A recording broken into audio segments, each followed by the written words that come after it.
अस्सलाम वालेकुम, मेरा नाम नमान हबीब है और आप देख रहे हैं न्यू वर्ल्ड कोडिंग के अंदर हम देखेंगे अर्थमेटिक ऑपरेटर्स जो सी प्लस प्लस में यूज़ होते हैं। इससे पहले हमने असाइनमेंट ऑपरेटर इक्वल टू जो है वो यूज़ करके देखा है और तो वो भी हम यहाँ पे यूज़ करेंगे, लेकिन यहाँ पे हम अर्थमेटिक ऑपरेटर्स की बात करेंगे, जैसे plus minus multiply divide modulus plus plus और माइनस माइनस। तो यहाँ पे हम सबसे पहले एक इंटीजर जो है वो डिफ़ाइन कर लेते हैं, जैसे कि हमने इससे पहले वीडियोस में देखा था कैसे हम वेरिएबल्स जो हैं वो डिफ़ाइन करते हैं। तो इंटीजर टाइप का एक वेरिएबल लाइक मैं एक्स डिफ़ाइन करता हूँ और उससे वैल्यू जो है वो 10 दे देता हूँ, और इसी तरह मैं एक वाई जो है वो भी डिफ़ाइन कर लेता हूँ और उससे 20 वैल्यू दे देता हूँ। तो अगर मैं एक्स प्लस वाई करूँगा तो 10 + 20 हो जाएगा, और यानी कि 10 + 20 30 हो जाएगा। तो x + y अगर मैं यहाँ पे इस तरह सी आउट भी कर सकता हूँ, लाइक स्क्रीन पे शो भी करा सकता हूँ कि x + y की क्या वैल्यू है, और किसी तीसरे वेरिएबल में सेव भी करा सकता हूँ। लाइक मैं एक तीसरा वेरिएबल बना लेता हूँ z और उसे इक्वल टू कर देता हूँ x + y के। तो अब z के अंदर x और y की वैल्यू जो है वो सम होके आ जाएगी। तो इस तरह हम एडिशन का यूज़ कर सकते हैं। इसी तरह अगर मैं सब्ट्रैक्शन करना चाहता हूँ तो x - y, अगर मैं मल्टीप्लिकेशन करना चाहता हूँ तो x स्टेरिक y, अगर मैं डिवाइड करना चाहता हूँ तो x/y। तो यहाँ पे हम स्लैश यूज़ करेंगे, ना कि बैक स्लैश। तो /x/y जो है वो डिवाइड के लिए, और उसके बाद है मॉडुलस, मतलब यानी कि अगर मैं रिमाइंडर चाहता हूँ तो x मॉडुलस y जो है वो मैं करूँगा, और मॉडुलस जो है वो z के अंदर आ जाएगा। इसके बाद है इंक्रीमेंट और डिक्रीमेंट। तो इंक्रीमेंट और डिक्रीमेंट अगर मैं करना चाहता हूँ तो मैं x प्लस प्लस, अगर मैं इस तरह करता हूँ x प्लस प्लस, तो x की वैल्यू जो है वो एक इंक्रीमेंट हो जाएगी। इसी तरह अगर मैं y माइनस माइनस करना चाहता हूँ तो y की वैल्यू जो है वो एक कम हो जाएगी। लाइक x प्लस प्लस से x के अंदर जो वैल्यू आएगी वो 9 हो जाएगी, 11 हो जाएगी, क्योंकि x 10 है तो इंक्रीमेंट हो के x 11 पे चला जाएगा। इसी तरह अगर y माइनस माइनस में करता हूँ तो y के अंदर जो वैल्यू है वो 19 आ जाएगी। दो तरह के इंक्रीमेंट और डिक्रीमेंट हम कर सकते हैं, पोस्ट और प्री। तो यहाँ पे जो x प्लस प्लस मैंने इनके किया, ये पोस्ट इंक्रीमेंट है। अगर मैं चाहता हूँ कि प्री इंक्रीमेंट करूँ या प्री डिक्रीमेंट करूँ तो उसके लिए हमें प्लस प्लस एक्स करना पड़ता है, प्लस प्लस एक्स और माइनस माइनस वाई। तो अगर मैं प्लस प्लस स्टार्ट में लिखूँगा एक्स के तो ये प्री डिक्रीमेंट होगा। इसका मतलब ये है कि इसी लाइन के ऊपर, यानी कि इस लाइन के ऊपर प्लस प्लस एक्स जो है वो 11 हो जाएगा। लाइक अगर मैं इसे मिटा दूँ तो अब अगर मैं प्लस प्लस एक्स कर रहा हूँ तो इसी लाइन के अंदर जिनके एक्स की वैल्यू जो है वो 11 सेट हो जाएगी।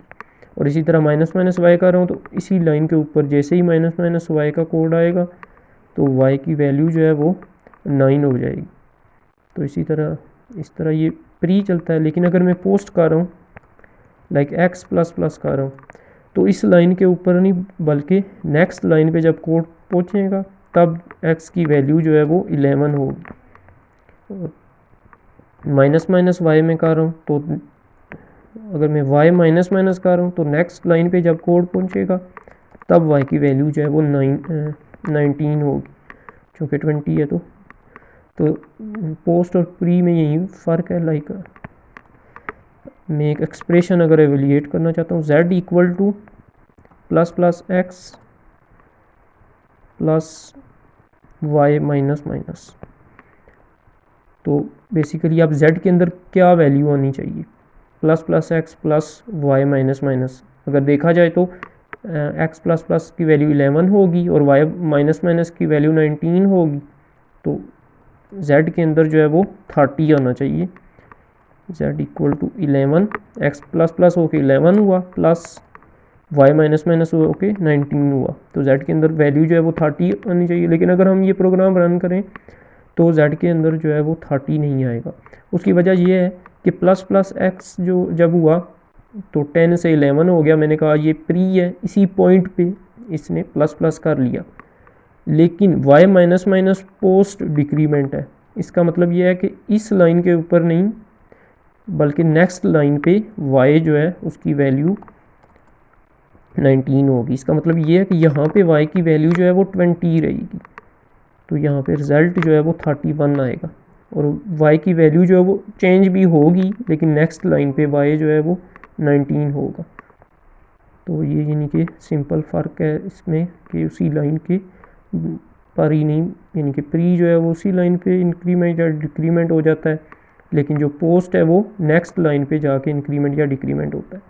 और ये बात भी यानी कि आपने याद रखनी है कि अगर आप प्लस प्लस एक्स कर रहे हैं तो आप प्रोग्राम के हर पॉइंट पे, सिर्फ इसी लाइन पे ही नहीं, प्रोग्राम के हर पॉइंट पे एक्स की वैल्यू 11 होगी। लाइक अगर मैं यहाँ पे सी आउट एक्स करूँ और इसी तरह सी आउट वाई करूँ तो अब एक्स की वैल्यू जो है वो आएगी 11 और वाई की वैल्यू है वो 19 आएगी, क्योंकि इस लाइन से तो हम आगे आ गए ना, इस लाइन से अब नीचे आ गए। तो एक्स की वैल्यू 11 आएगी, वाई की वैल्यू 19 आएगी। अब हमारे पूरे प्रोग्राम में एक्स और वाई की वैल्यू जो है वो चेंज हो चुकी है। यहाँ पे प्री और पोस्ट का भी मैंने आपको बता दिया कि ये 31 आएगा। तो इस तरह हमारे ये बाकी सारे operator like plus minus multiply divide, ये सिंपल जिस तरह मैथ में यूज़ होते हैं उसी तरह आप यूज़ कर सकते हैं। मॉड्यूलस का ऑपरेटर जो है बेसिकली रिमाइंडर रिटर्न करता है। यहाँ पे मैंने ऐसा कर लेते हैं ना, एक्स वाई मॉड्यूलस एक्स कर लेते हैं।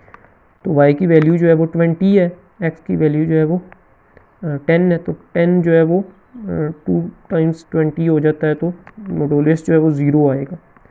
अगर मैं यहाँ पे y की वैल्यू 21 कर देता हूँ तो 10 जो है वो 2 टाइम्स 20 हो जाता है और 1 जो है वो रिमाइंडर बच जाता है, तो 1 हमारे पास आ जाएगा। तो इस तरह मॉड्यूलस के अंदर हमारे पास बेसिकली रिमाइंडर जो है वो आता है। ओके, तो यहाँ पे हम इसे रन करके भी देख लेते हैं।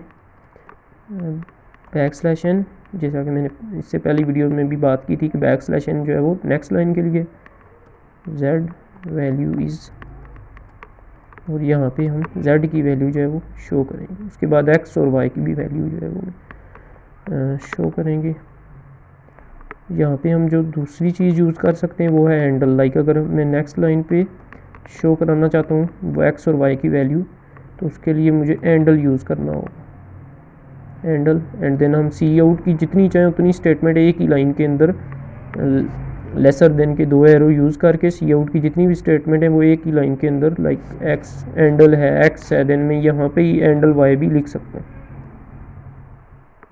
अगर मैं चाहता हूँ तो मैं इसी तरह हैंडल है देन एक्स है देन हैंडल है देन वाई, तो इस तरह हम सी आउट की एक ही लाइन के अंदर वैल्यूज़ लिख सकते हैं। तो अब अगर मैं इस प्रोग्राम को रन करूँ तो z की वैल्यू जो है वो 31 आनी चाहिए, एंड देन x और y की वैल्यू जो है वो 11 और 19 आनी चाहिए। ओके, तो आप देख सकते हैं z की वैल्यू जो है वो 31 आई है प्री और पोस्ट की वजह से, और 11 और 19 x और y की वैल्यू आई है। तो इस तरह हम अर्थमेटिक ऑपरेटर्स जो हैं वो C++ प्रोग्राम के अंदर यूज़ करते हैं। उम्मीद है कि आपको वीडियो की समझ आई हो। हमारे चैनल को सब्सक्राइब करें। अल्लाह हाफिज़।